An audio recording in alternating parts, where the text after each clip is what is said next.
नमस्कार मित्रांनो. कधीकधी देव आपल्या भक्तांची परीक्षा घेतो, पण ती परीक्षा शिक्षा देण्यासाठी नसते, तर भक्तीची खरी ताकद जगासमोर आणण्यासाठी असते. आज आपण ऐकणार आहोत एक अशी पौराणिक कथा ज्यात एक गरीब पण निष्पाप भक्ताची श्रद्धा स्वतः महादेवांना पृथ्वीवर यायला भाग पाडते. प्राचीन काळी भारताच्या एका शांत आणि हिरव्यागार प्रदेशात एक छोटेसे गाव होते. गावाभोवती घनदाट जंगल, एक स्वच्छ वाहणारी नदी आणि सकाळी पक्ष्यांच्या किलबिलाटाने भरलेले वातावरण. त्या गावात माधव नावाचा एक गरीब पण अत्यंत भक्तिमान मुलगा राहत होता. त्याचे घर खूप साधे होते. मातीच्या भिंती, गवताचे छप्पर आणि घरात फारशी संपत्ती नव्हती. पण त्या घरात एक अमूल्य गोष्ट होती, ती म्हणजे देवावरची अढळ श्रद्धा. माधव रोज पहाटे उठायचा, नदीवर जाऊन स्नान करायचा आणि गावाच्या बाहेर असलेल्या छोट्याशा मंदिरात जायचं. त्या मंदिरात एक पवित्र शिवलिंग होते. माधव रोज जंगलातून फुले गोळा करायचा, बेलपत्र आणायचा आणि भक्तिभावाने महादेवांची पूजा करायचा.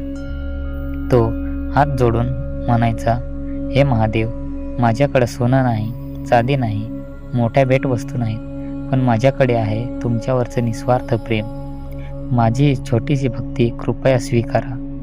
मंदिरात त्या वेळी खूप शांतता असायची, फक्त दिव्यांचा मंद प्रकाश आणि माधवची निरागस प्रार्थना.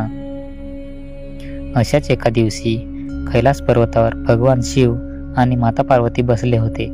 माता पार्वती भगवान शिवांना म्हणाल्या, प्रभू, पृथ्वीवर अनेक लोक तुमची पूजा करतात, अनेक यज्ञ करतात आणि दान करतात, पण खरा भक्त कोण आहे? भगवान शिव हसले आणि शांतपणे म्हणाले, पार्वती, आज मी तुला खऱ्या भक्ताची भेट घडवतो. असं म्हणत भगवान शिव आणि माता पार्वती साधूंचा वेश धारण करून त्या छोट्या गावात आले. त्या गावाच्या रस्त्यावर एका झाडाखाली बसले. ते जणू खूप थकलेले दिसत होते. त्याच वेळी माधव मंदिरातून पूजा करून घरी जात होता. त्याने त्या दोन साधूंना पाहिले आणि लगेच त्यांच्या जवळ गेला. तो नम्रपणे म्हणाला, महाराज, तुम्ही खूप थकलेले दिसता, कृपया माझ्या छोट्याशा घरी या, थोडा आराम करा. साधूंनी त्यांच्याकडे पाहिले आणि त्याच्या सोबत जाण्यास तयार झाले. माधव त्यांना आपल्या घरी घेऊन गेला. त्याच्या घरात फारसे अन्न नव्हते, फक्त थोडी भाकरी आणि थोडी भाजी, पण माधवने ते सर्व अन्न त्या साधूंना दिले. तो स्वतः उपाशी राहिला.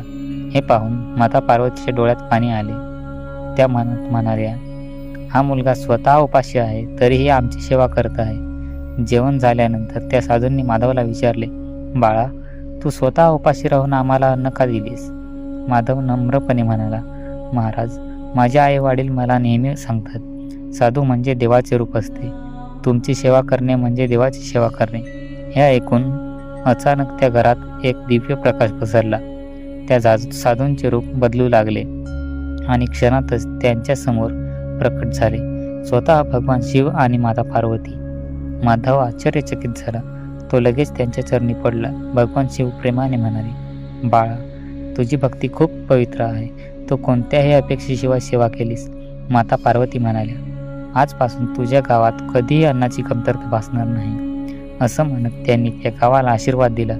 त्या दिवसापासून गावात पिके भरभरून यायला लागली. लोक आनंदी राहू लागले आणि माधवची भक्ती संपूर्ण प्रदेशात प्रसिद्ध झाली. मित्रांनो, या कथेचा संदेश खूप सुंदर आहे. देवाला मोठे दान नको असते, मोठी संपत्ती नको असते. देवाला हवे असते एक निरागस मन, निस्वार्थ प्रेम आणि खरी भक्ती. जिथे खरी भक्ती असते तिथे देव स्वतः येतो आणि आपल्या भक्तांवर कृपा करतो. जर तुम्हाला अशा सुंदर पौराणिक कथा आवडत असतील तर आमच्या चॅनेलला सबस्क्राईब करा, व्हिडिओला लाईक करा आणि ही कथा आपल्या मित्रांसोबत शेअर करायला विसरू नका. पुन्हा भेटू एका नवीन आणि प्रेरणादायी कथेसोबत. हर हर महादेव. धन्यवाद.